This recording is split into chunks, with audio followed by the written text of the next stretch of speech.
asalaamaaleykum waa Sénégal asalaamaaleykum mbokk internetu IJAD TV gannaaw bi ñu sante yàlla suñu borom sant sang bi di Seydina Mohamed sant suñu sëriñ suñu wasila di sëriñ Diomaye Diouf nekk ca Gajak fa la ñuy wax Andi Mag ñu ngi koy sant suñu ko ziar bu baax a baax a baax di sant également suñu xarit suñu sëriñ suñu wasila jëwriñ Ndiasse moom aussi ñu ngi koy nuyu bu baax a baax di ko sant di ko gërëm.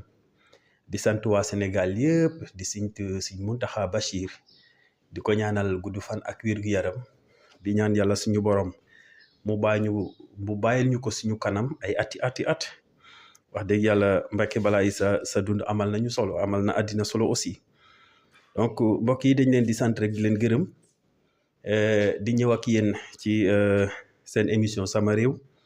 fas yéene nag tey waxtaane li nga xam ne moom mooy xew-xew réew mi muy loi d'amnistie bi nga xam ne ñii a ngi naan dañ ko war a abroger ñi di naan déedéet waruñu ko abroger te député bii di Amadou Ba def une proposition d'une loi interprétative loolu yëpp nag dinañ ci rebondir lan mooy loi interprétative lan mooy soubassement c'est-à-dire lan mooy objectif am lan mooy finalité am mais également est-ce que war nañ abroger la loi d'amnistie bi nga xam ne 2024 dañ ko voté woon pour amnistier les faits politiques lan mooy loi amnistie loolu yëpp dinañ ci rebondir parce que ñu bëri nga wax loi d'amnistie mais xamuñu en réalité lan mooy loi d'amnistie ñeneen sax dañuy dem bi di ko jaawaleek grâce présidentielle te lii yëpp en tout cas nekkul benn. alors balaa ñuy commencer nag ngeen may ñu jàllale benn en tout cas information boobu nga xam ne les femmes de la commune de Niani Tukulóor war nañ ko def commencé ko nag le 29 avril jusqu'au 10 mai 2025 donc 29 avril mardi 29 avril la ñuy commencé formation boobu jusqu'au 10 mai incha allahu rabbi ci la ñuy en tout cas pare formation bi nag muy porté sur la transformation des produits locaux nan la ñuy transformer dugub nan la ñuy transformer mboq nan la ñuy transformer ñebe mais nan la ñuy transformer ki nga xam ne mooy basi ba ñu mën ko lekk à la place du riz donc transformation boobu la jigéenu commune Niani Tukulóor 36 villages yëpp GIE yi fa nekk dinañ participer ci boobu les formations nga xam fukki fan la war a durer ñu ci sant ak i gërëm nag suñu formatrice bi nga xam ne suñu yaay la nekk une formatrice spécialisée en transformation des produits locaux nekk Salimata Diary Sow dëkk ca Tambacounda ñu ngi koy nuyu bu baax a baax di ko sant di ko gërëm ci disponibilité bi ak am yéene gunge bu ñu war a gunge dans la commune de Niani Tukulóor pour defar jigéen ñi formation boobule. moo tax ñu ngi wax toutes les femmes de la commune de Niani Tukulóor à ce que ñu pare comme ni ñu defee woon formation bu transformation en tout cas savonnerie eau de javel ni ñu defee woon formation en saponification dañuy ñëwaat defaat la même chose wax leen rek ne nañu pare te xam ne ñun loolu mooy suñu objectif gunge leen ci anam bu ne. alors dañuy ñëw nag ci li nga xam ne mooy actualité actuellement au Sénégal dem ci wàllu loi d'amnistie bi nga xam ne Assemblée nationale pare nañ pour adopter le projet de loi portant la loi interprétative bi nga xam ne day interpréter la loi d'amnistie qui a été votée en 2024. alors ñu commencé nag ci loi d'amnistie lan mooy loi d'amnistie très souvent dañ koy wax une loi politique. C'est une loi politique parce que tout simplement dañ koy daal di adopter dans le cadre politique le plus souvent Assemblée nationale daal di koy voter pour tout simplement amnistier des faits dans une période bien déterminée donc loolu nag day firndal rek ne loi d'amnistie du viser du ñu voter loi d'amnistie pour Abdou Sarr wala pour Massamba wala pour Mademba déedéet loi amnistie ay faits maanaam ay mbir yoo xam ne def nañ ko muy délit muy crime moom la ñuy viser délit wala crime moom la ñuy viser pour tout simplement képp koo xam ne nekk nga ci fourchette boobu day joxe fourchette comme la loi de 2024 bi nga xam ne daane tous les faits politiques de mars 2021 jusqu'à mars 2024 donc képp koo xam ne def nga ci benn délit wala crime boo xam ne dugg na ci fourchette boobu maanaam ci catégorie boobu nga xam ne loi bi visé na ko ci période de mars 2021 ba période de mars 2024 da ngay daal di génni kaso mais nag doo ca yem boo génnee kaso sa casier judiciaire également dañ koy daal di effacer day mel ni yow mosoo rey nit day mel ni yow mosoo sàcc day mel ni mosoo yàq les biens publics day mel ni mosoo tooñ doomi aadama donc période boobu. donc loi d'amnistie loolu mooy en tout cas finalité am mooy non seulement yow dina la génnee kaso kenn dootu la ate wala bu fekkee ñu ate la aussi di nga génni kaso mais du fa yem day daal di toppaat également sa casier judiciaire yëpp day daal di koy effacer day mel ni yow daal mosoo def dara mosoo tooñ benn doomi aadama mosoo en tout cas tomber sous le coup de la loi donc loolu mooy objectif loi d'amnistie.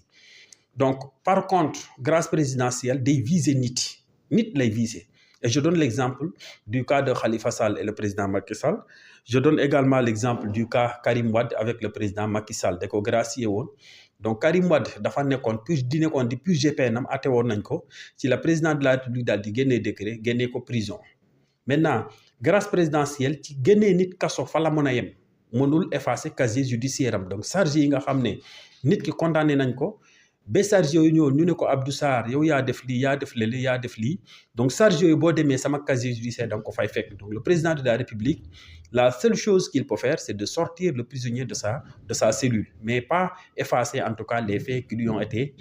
reprochés. donc président de la République mën na jël xalimam génnee nit ki kaso mais nag liñ ko doon toppee charge yooyu nga xam ne def nañ ko ci casier judiciaire am kenn du ko effacer fa lay des. donc différence grâce présidentielle ak amnistie loolu la première différence bi mooy que ne grâce présidentielle nit lay viser alors que amnistie du viser nit ay fait lay viser. deuxième différence mooy que ne grâce présidentielle du effacer casier judiciaire par contre amnistie day effacer casier judiciaire. troisième différence mooy que ne grâce présidentielle c'est par un décret amnistie chaque jour loi lay nekk loi la boo xam ne assemblée nationale ñoom ñoo koy voter. donc voilà les différences yi nga xam ne en tout cas en gros joxe nañ ko par rapport ak loolu.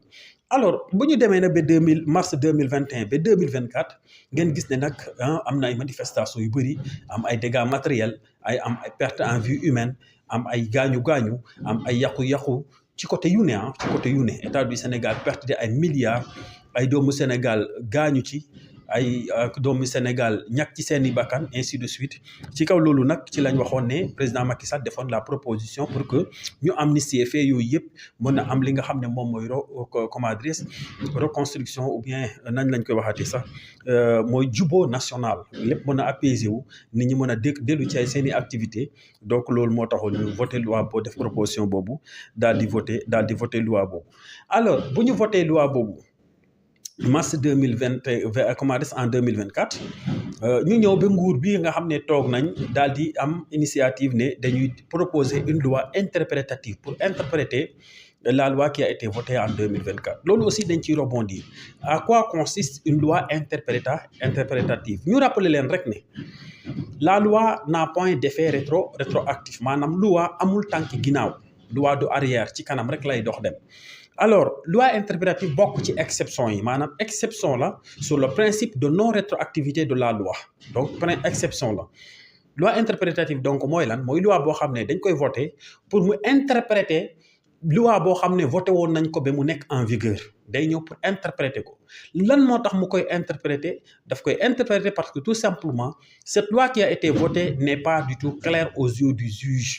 voilà day am problème d'interprétation maanaam juge bi day am problème lan moo sabab maanaam lan moo tax le législateur daal di voter loi bi lan moo tax également législateur jël initiative bu teg cette disposition là. donc cette interprétation bi nga xam ne le législateur da koy daal di def loolu moom mooy nekk une loi d'interprétative. ku ngeen gis ne rek ñetti exception yooyu en tout cas ñootu comparaison yooyu lañ def te loolu également mooy une loi interprétative. li ñuy leeral foofu nag mooy que ne une loi interprétative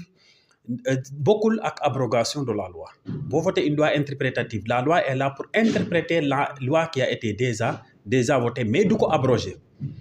abrogation en droit ñaar moo ci am li ñuy wax abrogation tacite ak abrogation express. je m'explique. abrogation tacite mooy abrogation boo xam ne du ñu ne kat dañuy abroger loi bële mais dañuy voter une nouvelle loi boo xam ne day dugg en contradiction ak l'ancienne loi. bu ko defee le juge va appliquer la nouvelle loi ce qui va en tout cas rendre caduque l'ancienne loi ce qui va en tout cas abroger de manière tacite l'ancienne loi. donc loolu mooy abrogation tacite. je m'explique encore une fois que par rapport à l'abrogation tacite le législateur vote une nouvelle loi boo xam ne son exposé, ses tenants et ses aboutissants, la lettre et l'esprit àndul ak l'ancienne loi bi bu ko defee nouvelle loi bi dès l'instant que ñu appliquer ko day dugal day tax ñu abroger bële tacitement day tax ñu bàyyi ñu écarter l'ancienne loi loolu mooy abrogation tacite. L'autre abrogation c'est l'abrogation expresse.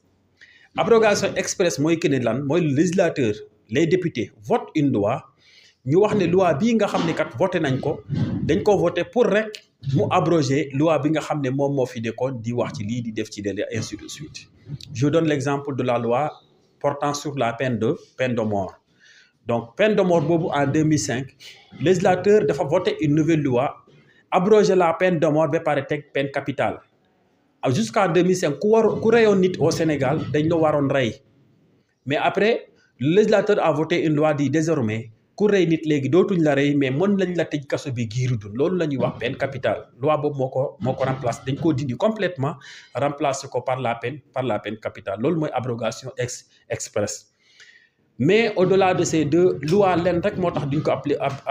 appliquer mooy que ñu abroger ko tacitement wala de manière expressément. Donc loolu mooy abrogation en droit mais une loi interprétative n'abroge pas encore une fois une loi, ce qui fait que tey député yi bu ñu adopté la loi interprétative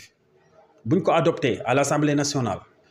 objectif loi boobu mooy interpréter le champ d'application de la loi de la loi d'amnistie mais également mu dugaat ci li nga xam ne mu doon lëndëm na ci bëtu juge maanaam juge bi day am problème d'interprétation par rapport à cette loi d'interprétation bi day ñëw pour dugg maintenant sur le champ d'application fan lañ ko war a appliquer kan lañ ko war a appliquer naka lañ ko war a appliquer loi d'interprétation bi loolu mooy objectif am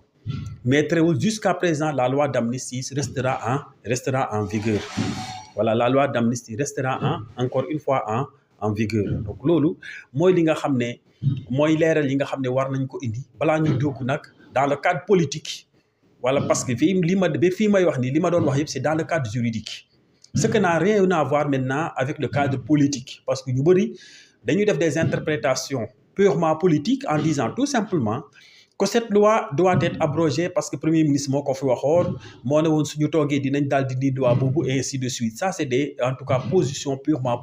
politique, ça n'a rien à voir avec le droit. ci kaw loolu ñu rappeler rek ne la loi en tout cas chaque jour bu ñuy voter loi lañ cay gën a séntu par rapport à l'esprit mooy que ne nan la ñuy def ba loi bu bees bi ñuy voter gën a sedd loi bu njëkk bi nga xam ne moo gënoon métti. C'est ça en tout cas le principe de base, l'esprit d'une loi pénale. Moi, que dañuy def de sorte que la nouvelle loi qui vient d'être votée soit beaucoup plus douce que l'ancienne loi. J'ai donné l'exemple par rapport à la loi portant sur la peine de mort. Nga rey nit ñu rey la dafa métti par rapport ak nga rey nit ñu tëj la kaso giiru dun. Donc nga rey nit ñu tëj la kaso giiru dun moo gën a oyof moo gën a douce moo gën a yomb ci kaw nga rey nit ñu rey la te loi loolu lay viser. Donc moo tax bu ñu jógee ci les faits politiques yi nga xam ne am nañ sur le territoire national de mars 2021 jusqu'à mars 2024 ñu amnistier ko ñëw abroger loi boobu doonu pour dellu soit juger ñoonu mais nouvelle loi bi nga xam ne moom moo abroger la loi d'amnistie mais mooy gën a métti. Donc par rapport à la philosophie du droit, par rapport également à la psychologie ou à l'esprit de la loi, mais ça c'est incohérent. Donc ce qu'on peut faire aujourd'hui mooy que ne la loi interprétative loolu d'accord naa ci à ce que ñu interpréter waat loi bi parce que nag mënuñu boole lépp li nga xam ne am na crime de sang am na dégâts matériels am na perte en vie humaine ainsi de suite yëpp ñu taxañ ko dugal ko benn saaku ne kenn du ko atte. Ça c'est l'impunité, man loolu d'accord ma ci. Maintenant li ñu war a def mooy que ne ñu interpréter waat cette disposition là, revoir quel est son champ d'application, quels sont les faits yi nga xam ne war nañ ko amnistier ak les faits yi xam ne waruñu ko amnistier. Donc à partir de ce moment là lan la ñuy def mooy que ne ñu interpréter l'ancienne loi et que les gens également n'ont qu'à arrêter de dire que ne bu ñu defee une loi interprétative c'est pour viser un certain nombre de personnes. Non, c'est pas ça, parce qu'une loi amnistie, comme ni ma ko waxee à l'entame de mes propos, l'amnistie ne vise pas des personnes, elle vise des faits. Ay faits lay viser wul nit. Donc c'est peine perdue pour yow nga xalaat ne loi kat bii nii bu interprétative bi kat dañ koo teg pour mën a écarter le président de la République pour mën a écarter le premier ministre à ce que dootuñ leen atte pour mën a atte ñeneen ñi ku ma am ndey ku ma amul ndey loi amnistie du viser loolu dañu ne rek ku def lii ak lii ak lii ak lii dina la ci fekk ku def lii ak lii dinañ la baal comment des loi bi dina effacer en tout cas li nga xam ne moom mooy sa condamnation wala moom mooy liñ la waroon toppee wala liñ lay toppee loolu loi d'amnistie loolu lay viser. Donc si on rebondit maintenant par rapport à ça, on parle maintenant en tant que politique ou bien on prend une position politique, il faut revoir maintenant la situation que le Sénégal était de mars 2021 jusqu'à mars 2024. Loolu aussi c'est important nañ ko xoolaat.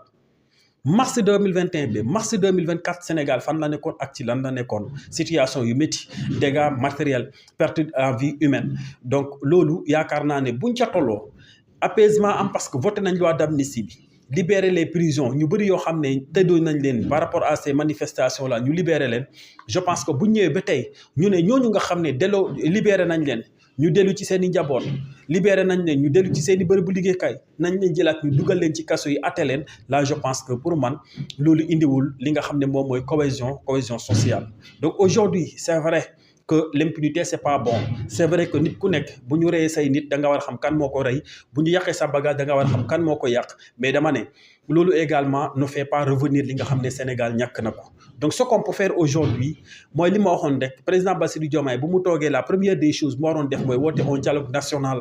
à ce que cohésion nationale am à ce que sénégalais yi kenn ku nekk xam ne ñun sénégalais lañu te benn drapeau dañuy tiitaroo mooy vert jaune rouge avec l'étoile qui flotte au commandes sur la bande jaune lu ñuy tiitaroo mooy que ne suñu devise un peuple un but une foi lu ñuy tiitaroo mooy également l'amour de la patrie la nation loolu la ñuy tiitaroo moom la ñu on est des sénégalais on est indivisible benn bopp lañu.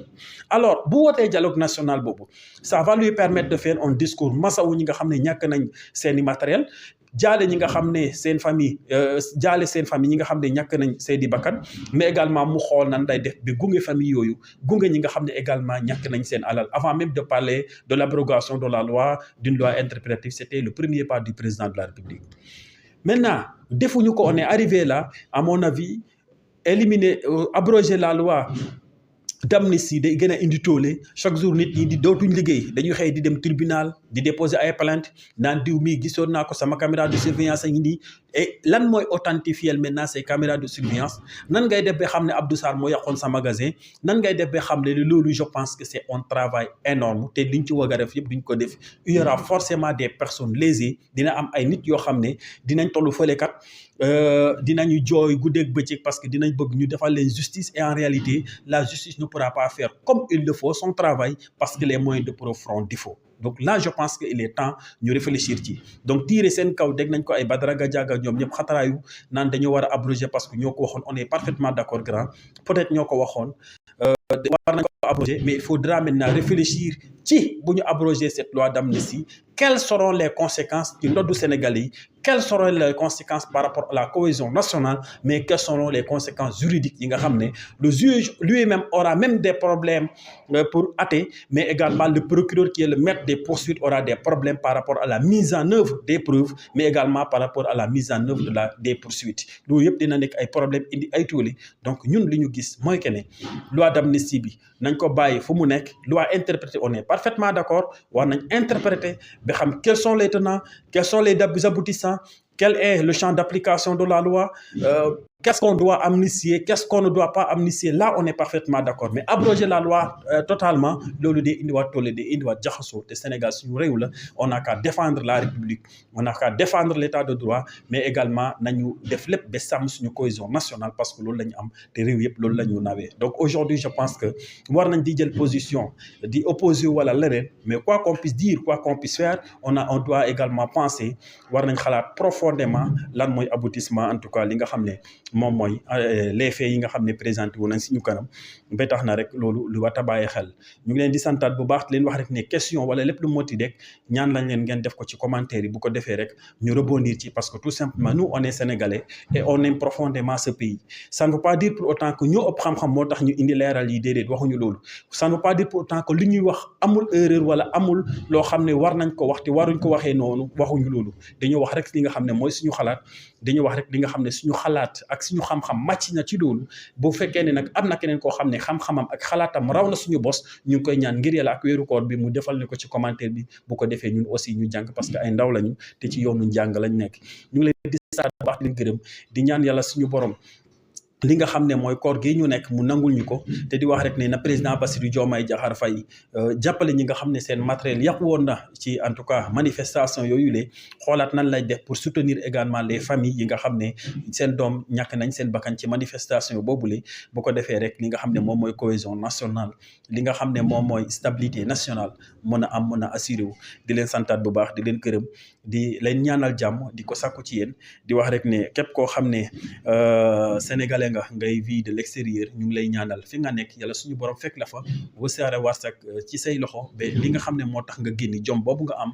yàlla defal la lu kawe sa njort di nuyu nag ak sant ak i gërëm suñu mag suñu xarit suñu lépp di Ousmane Gaye nekk ba ca États-Unis Gaye ñu ngi lay nuyu monsieur le maire ñu ngi lay nuyu bu baax a baax di la sant di la gërëm di nuyu sa njaboot yëpp di la ñaanal gudd fan ak wér gu yaram d'ici là portez-vous bien on vous demande juste d'abonner et activer la cloche de notification et on vous souhaite en tout cas une excellente journée. D'ici là, portez-vous bien et bonsoir.